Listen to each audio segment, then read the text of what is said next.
Gutpunched, Alzheimer's, and Caregivers. Navigating the insidious illness of Alzheimer's is something nobody asks for. The disease sneaks up on you and your loved one, and it feels like you've been sucker punched in the gut. Then you ask, where do we turn for help? Who do we call? What do we do? These questions and more are what we hope to answer and give you some direction and hope. Now let's join our host, Jeff Edwards. Greetings and welcome. This is Gutpunched, Alzheimer's and Caregivers, episode 53, or Are You Sleepy? A new blood test and 4 caregiver suggestions. How's everybody doing? Great, I hope. Any major issues this week? Did you work them out? Do you need help? And what are you doing about these things? Okay, let's review the rules we follow. And if you missed last week, we introduced a new one. Number 1, you have to take care of yourself because if something happens to you, who is going to take care of your loved one? 2, you can't do it alone. You need help. Find good caregiver groups or network with friends or relatives. Number 3, make a list of people, friends, relatives, co-workers who have offered to help you in time of need, and then make a list of things you need done but can't do yourself because caregiving duties are overwhelming. Use the lists. Start at the top and keep going till you get what you need done. You're going to find it very helpful. And number 4, and this kind of fits in between rule 2 and 3, because if you need help and you get help, sometimes it can be awkward or scary for your loved one to have perhaps a stranger to them or a relative that maybe they don't remember. Create a help signal. Identify a cue or phrase to confirm your loved one is comfortable with receiving help. Something your loved one can remember or write down on an index card or something so they can save it and locate it. It will help put them at ease, and it will make it easier on you. I'm so tired. I haven't slept a wink. I'm so tired. My mind is on the blink. I wonder, should I get up and fix myself a drink? No. I'd give you everything I've got for a little peace of mind. We're going to touch on 3 things today. Increasing daytime sleepiness may signal dementia. Blood test diagnosis tracks Alzheimer's disease. And 4 suggestions that apply to caregiving at all stages. Maestro, let's begin. Hit me with that harp. Increasing daytime sleepiness may signal dementia. From Dennis Thompson, March 21st, 2025. Drowsy during the daytime? For seniors, such sleepiness could indicate that they are at an increased risk for dementia, a new study suggests. Women in their 80s had double risk of dementia if they experienced increasing daytime sleepiness over a 5-year period, researchers reported in the journal Neurology. Quote, sleep is essential for cognitive health as it allows the brain to rest and rejuvenate, enhancing our ability to think clearly and remember information, said senior researcher Yu Leng, an associate professor of psychiatry at the University of California, San Francisco, said in a news release. Our study found that sleep problems may be intertwined with cognitive aging and may serve as an early marker or risk factor for dementia in women in their 80s, Leng added. For the study, researchers tracked 733 women with an average age of 83 for 5 years. None had mild cognitive impairment or dementia at the start. The women wore wrist devices to track their sleep for 3 days at the start and the end of the study. The devices showed that about 56% had experienced large changes in their sleeping patterns during the intervening 5 years. Over the study's 5 years, 22% developed mild cognitive impairment and 13% dementia. Changing sleep patterns appear to be linked to risk for declining brain function, results show. Only 8% of women whose sleep patterns didn't change developed dementia, compared with 15% of those whose nighttime sleep had become worse and 19% of those who were sleepier during the day. Women with increasing sleepiness had 2.2 times the risk of dementia after adjusting for other risk factors, researchers concluded. Quote, We observe that sleeping, napping, and circadian rhythms can change dramatically over only 5 years for women in their 80s, Lang said. This highlights the need for the future studies to look at all aspects of daily sleep patterns to better understand how changes in these patterns over time can be linked to dementia risk, she added. These results indicate that sleep might be a key factor in protecting brain health, says an accompanying editorial co-written by Dr. Marino Muxfeld-Bianchen, a professor of internal medicine with the Federal University of Rio Grande do Sul in Brazil. Initiatives focusing on improving sleep efficiency, encouraging lifestyle changes, and implementing cognitive interventions may be essential in mitigating dementia risk in the aging population, Bianchen wrote. We'll be right back to Gutpunched, Alzheimer's and Caregivers. Are you the caregiver for someone living with dementia? You're not alone. I was a caregiver for my wife for 10 years, and it was a lot of work. I'm a caretaker for my wife who has Alzheimer's. I'm a caregiver of my husband that has CTE, and it's incredibly challenging. The Dubin Center in Fort Myers has been offering free educational classes and support since 1995. The Dubin Center has helped me exponentially with so many questions answered. It's just been great. This is Gutpunched, Alzheimer's and Caregivers. We're going to touch on an article by Dennis Thompson called Blood Test Diagnosis Tracks Alzheimer's Disease. And this appeared April 4th in Newsmax. An experimental blood test for Alzheimer's disease not only can aid in its diagnosis, but also indicate how far the brain condition has progressed, a new study says. Now, the test tracks levels of a protein called MTBR-tau, that's TAU 243, which is linked to toxic tau tangles that build up in the brain as part of Alzheimer's disease. Researchers said that in a journal called Nature Medicine.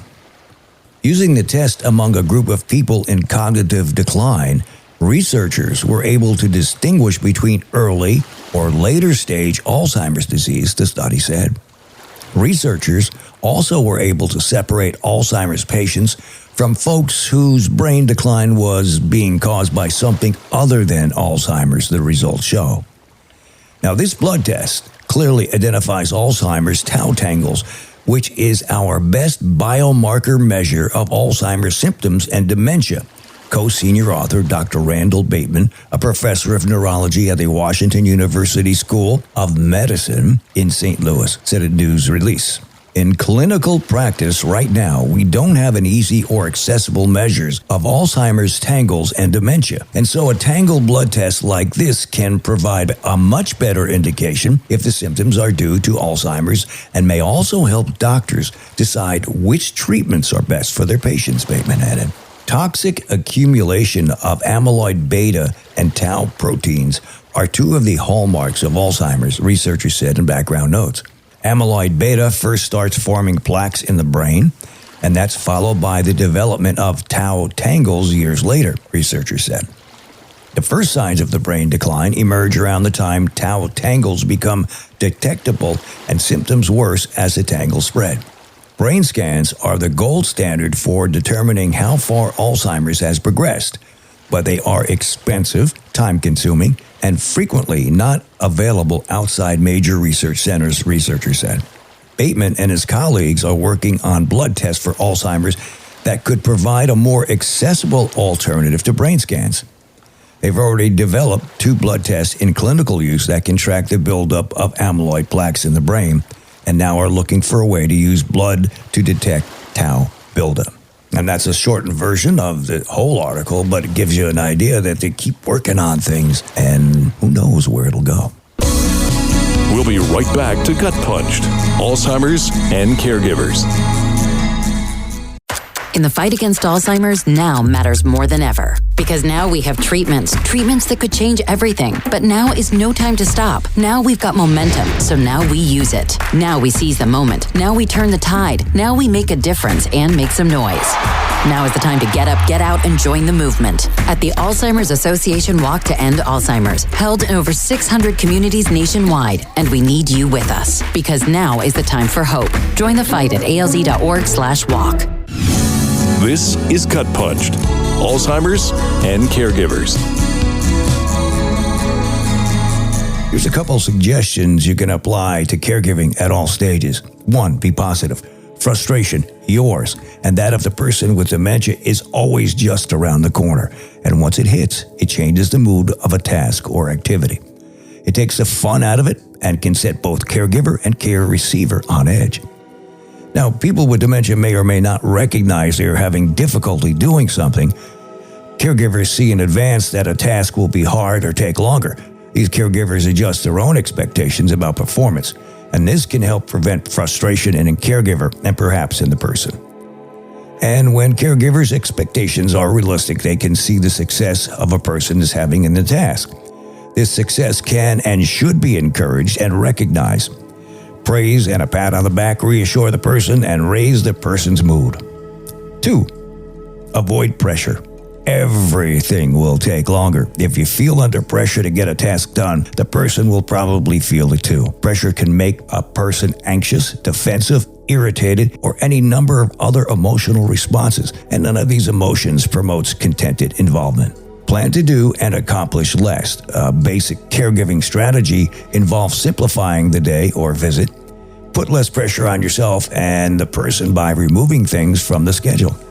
Use humor. That's number 3. There's nothing funny about dementia, but humor is not lost. Persons with dementia can still laugh, and laughter still has a positive effect. Sharing a laugh is something a caregiver can do with the person even late in the disease.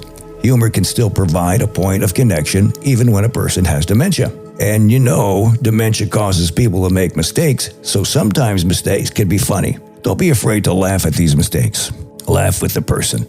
This may help relieve any embarrassment the person might feel, but it also is a way to let a person know that you are right there and are sharing and connecting with him or her. And the next one, number 4, adjust expectations. Relax your standards with regard to performance. When content and involvement is the goal, it is the doing and being involved that is key. Task outcome is not that important. The quality of the work is not that important. Whether the person was involved and happy is what matters. Don't gauge performance by what a person used to be able to do. This can be difficult when people are doing something they used to do very well. It can be hard and sad to watch them struggle through an activity they used to do or used to be good at. And it can be frustrating to see how poorly they perform. At these times, it is helpful to keep the care goal in mind. If the person is content to be involved in something, it is the doing, not the product, that is important. We've been mentioning the upcoming Walk to End Alzheimer's 2025. Teams are being formed in your towns and cities. There are 626 locations around the country, and the easiest way to find out about your town, go to the Alzheimer's Association website, which is alz.org. In the search box, type in Walk to End, and then scroll down, put in your zip code, and you'll be directed to more information. This year, Gutpunched Alzheimer's and Caregivers will have our own team. And if you'd like to be part of it, let us know. You can shoot me an email at gutpunchedac@outlook.com or jeff@gutpunched.com.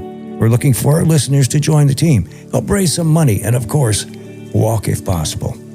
In Lee County, the walk will be on November 8th, and the walk in Naples will be on November 22nd. That means we have about 7 months to raise money for the cause. And we'll be talking about this a lot as the year progresses. Help us help others in the fight against Alzheimer's. Thank you very much. You know, if you know someone who might be a good guest or someone who has a unique story to tell of their journey, have them contact us. We'd love to talk with them. For more information, you can check out Alzheimer's Support Network at alzsupport.org. alz.org/about-us. To find your local chapter of the Alzheimer's Association, you can visit alz.org/local resources/find your local chapter. Or you can call their toll-free hotline at 1-800-272-3900. The Dubin Center can be found at dubincenter.com. Dr. Perry's HealthSpan Partners website is healthspansouthwestflorida.com. And for more information on the guide, it's probably easier to just Google it, Edge it, or DuckDuckGo it. If there's a topic you would like to hear more about, let us know. The website is gutpunched.com, and the email address is gutpunchac@outlook.com or jeff@gutpunched.com. Help us grow and share this podcast with others who may need information and resources. There is help and hope out there for everyone. You just might not know where and how to find it, and that's why we're here. Thanks for joining us, and please come back again. God bless. This has been Gut Punched, Alzheimer's and Caregivers, with your host, Jeff Edwards. Don't forget to hit that like button and subscribe to us on all the platforms like Spotify, Apple, Pandora, and more. If you have a question or want to get in touch, our email is gutpunchedac@outlook.com.